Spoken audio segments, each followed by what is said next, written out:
What's going on, backpackers? Dave here with another edition of Off Grid. I'm into backpacking, hiking, camping, and gear. Welcome back into the channel. This video is all about the new gear that I have for the calendar year of 2024. And I was just thinking about this, and I think that this is like the only reoccurring video that I've had with like an annual occurrence since I started the channel here. And I was also kind of sad because I don't think I'm going to be shooting this next year. I don't know. It might be something where I always think that I'm not going to shoot another one for the next year, and then another one kind of creeps up.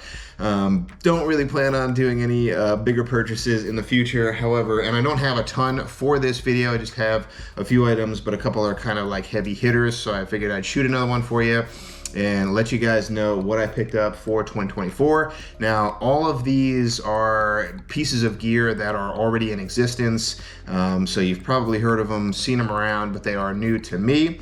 So let's just dive right into them. The first piece here, now let me count up how many I actually have. I have a grand total of like 4, but only like 3 of them are like your traditional, or what you'd think of as traditional pieces of gear. But let me I'll just dive right into it and show you what I mean here, because the first one that I'm going to start with here isn't like your traditional gear or something that you would bring out on trail. This is more for my gear closet, and it's these guys right here.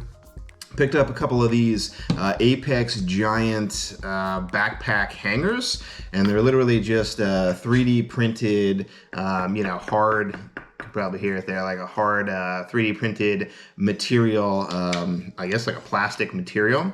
And all you do is you put the straps of your backpack on each side of these, and you're able to just hang it up in your closet like you would a normal shirt. So these are tested. I forget what they're tested to as far as the overall weight. If I can find that, I'll throw that up on screen for you. But these work extremely well. They also offer in their shop, they got another option that has the majority of this piece up top, and then another one that kind of hooks in the opposite direction if you want to hang it the opposite way. I like to hang mine, kind of like side to side, but if you wanted to hang it like front to back, then they have another hook option for that. These are cheaper options on their site as well, and they were also doing a giveaway. I think Ben was on a podcast recently, and I was able to score a discount off of his site, so I pretty much got these for nearly free. So that's for my gear closet. They're working out really well already. I'm able to get my backpacks up off the ground or off some shelf, and then just kind of tuck them away in my closet and make it a little bit more neat and a little bit more organized. All right, over to the second piece that I can show you here. Which one should I go to next? Let's go to this one right now, and it's not a backpack. You've seen this one before. This is Zpacks Nero that I used on a couple of treks last year, but it is the backing that I have with it. So I picked up, and I'm not sure if you can really see it on screen. Let me unbuckle this here. And I picked up this piece right here. Some of you might have noticed this. This is a piece from a company called Vaucluse, and this is their external frame for packs. The guy who made them ended up making them a little bit lighter. So this option here, I think this is like the version 2, and it's somewhere around the 3-ounce mark. The one before I think was close to double the weight, if I'm not mistaken, but this one is definitely a lot lighter. A couple of reasons why I decided to pick this guy up here. First and foremost is mostly for a comfort thing, and I'm hoping that this is going to improve my overall comfort on trail.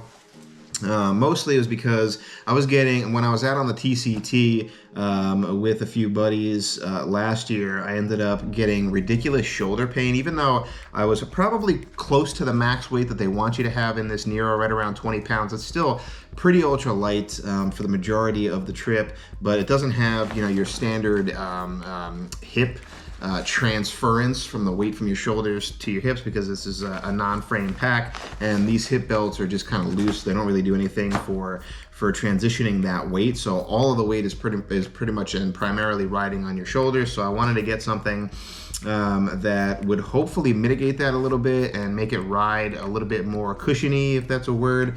I really wanted to kind of break that up and see if I could, alleviate some of the pain that I was getting in my shoulders. So that's the primary reason that I got this. this, but I know that the advertised reason, the reason why a lot of people ended up getting this is because it just provides airflow for your back, right? It creates space in between your backpack and your back so that you can get a little bit more airflow. So your overall comfort is going to increase because you're not going to have as sweaty of a back. So I know that this is going to accomplish that without adding too much additional weight to this UL loadout. But hopefully it can make it a little bit more cushiony of a ride. It doesn't have like a spring-loaded action. This just kind of looks like an egg crate here.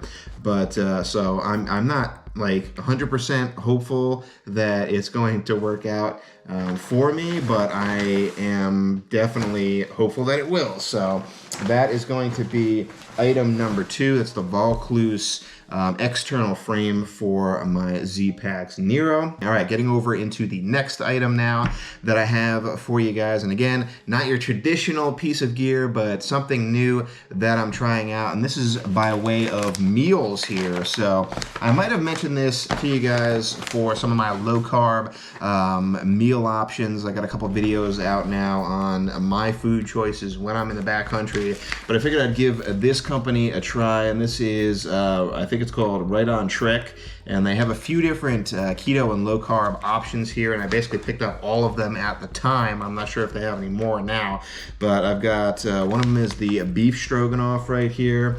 Another one is the chicken risotto, and the last one is more for a breakfast, and it's the hearty morning coconut granola. This one you just add water to, sort of like your traditional you know, backpacker meals. These other two here, you have to cook it in your pot, so that's definitely different. I'm trying to see if they're any lighter than your traditional. I don't see a stated weight here on the back, so I had to look it up because one serving size is 92 grams. I don't know grams to ounces, and that is about 3.2 ounces. So they're not particularly any lighter. I think most freeze-dried meals are somewhere around that mark, 3 to 3.5 ounces, something like that per meal. So they're not any lighter, and you do have to cook them in your pots. You still have to boil water, but you have to put these meals in the pot and kind of like let it simmer in order to make them work for you. But a little bit extra work. You have to clean out your pot at the end of it. But I was looking for additional meal options, and I think these actually came in a little bit cheaper as well compared to some of the other options out there. Like I usually like Next Mile Meals. There's Packet Gourmet, and only like 1 or 2 other options in the low carb and keto space. So not too many options. I'm gonna give these guys a try. The only thing I can say about these guys here is that the overall shelf life of these is a lot less. I forget what it is. It might only be like a year or 2. They also offer like, you know, end of life cycle, even like greater discounts for stuff that is going to expire within, you know, the next 6 months or so. So you can kind of be on the lookout for even better deals on their site if you know you're gonna go out and pick some up. But they definitely don't last as long because they're not freeze-dried. They're a little bit more fresh. All right, I think they're technically dehydrated then, but they're not freeze-dried meals. All right, heading on over into a traditional piece of gear, or a new piece of gear here. The second to last option I can talk about here, kind of saving the two best for last here. This one is another pack, and I did mention this recently in one of my Gearholics episodes. I'm not sure if I think I might have shown it briefly on screen as well. This is the Zpacks Arc Haul. I believe it's either the 50 or 55 liter. I don't think it's the 60 liter. I think it's like 50 or 55 liter. And it's also in the Robic nylon material. It's not in their DCF or Ultra material. So this is a little bit older of a model. I'm not even sure. I don't even think they sell this as a new option on their store, in their site anymore. So I picked this one up actually off of an eBay deal because I'm all about like trying to save as much money as I can. I would definitely not pay full price off of Zpacks website for something like this. So I found this off of eBay for close to half off, and I just really couldn't pass it up. We're talking about a full-featured, you know, pack that can probably hold 40 plus pounds, and it also has this trampoline style backing here. I'm gonna probably have to do another like first look at this guy here but fully feature rich here. I really wanted to get a more comfortable full framed pack, and not to be confused with my UL pack that I'm trying to like put a frame on there. This is like completely different, right? It has the traditional hip belts here. You can transition that weight with the load lifters up top here from your shoulders down to your hips. So this is going to be more for like my heavier weight loadouts, sort of like my Joshua Tree trip from last year, where you're carrying a lot more in overall weight, water weight, whatever. When you're like 30 plus pounds, then I'm going to be reaching for this pack, and hopefully it'll be a little bit more comfortable. Or if my UL pack just really doesn't work out and it's still super uncomfortable for me, then I'll go for this pack.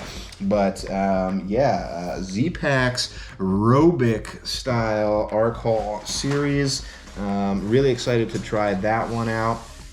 And I've saved the best for last for you guys. And this is the coup de grace here.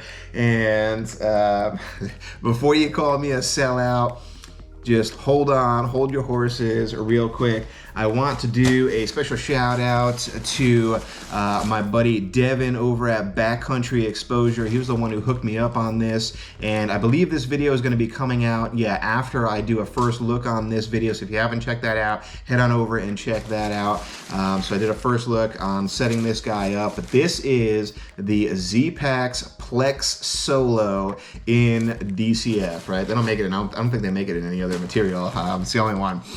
So the lightest weight tent on the market. This is actually made of a slightly thicker Dyneema, so it's a little bit more durable, but it also weighs a little bit extra as well. On my scale, this comes in at 15.75 ounces as opposed to their thinner material version, which is around 13.9 ounces before you add in the weight of the stakes. So one of the lightest tents that you can get on the market. One of the main reasons why I picked this up is because it's going to save me a few ounces off of my Gossamer gear, the one, but it's also going to be more durable and more storm worthy, and probably handles condensation a little bit better. And again, all with the added benefit of being super ultra light in your pack. It doesn't really compress down as much as your traditional, poly tents. However, it's still decently small, so I really can't complain. I thought it was going to be a little bit more bulky than this, but it really isn't that bad. Super excited to try this one out in the field. And again, before all you haters race on out and type in the comments and blast out that I'm a big phony and a sellout and whatnot, Devin hooked me up with a crazy deal on this. So thanks again, Devin, for helping me out on this. Otherwise, I never would have picked it up. So again, I'm all about getting those deals. So that's all I have for the calendar year for 2024 that I'm excited to try out. But I want to hear from you guys. What are you super excited to try out in the field for 2024? It doesn't have to be a new piece of gear on the market like the Flex Tail Tiny Pump or Zero Pump or whatever. It could just be new to you. Like for me, all this stuff is not brand new to the marketplace, but it's just new to me. I want to hear all about it in the comments down below. If you like this video, please do me a big favor and give me one of these. Give me a thumbs up. And if you haven't already, please consider subscribing to the channel. And if you have already, you're awesome and you rock. But that's going to do it for this one, guys. Thanks so much for watching. Remember, if you headed off grid, make sure you do your research and you make it a safe one. I'll see you out there in 2024, and I'll see you on the next one. Sorry about that. I was getting my makeup all ready.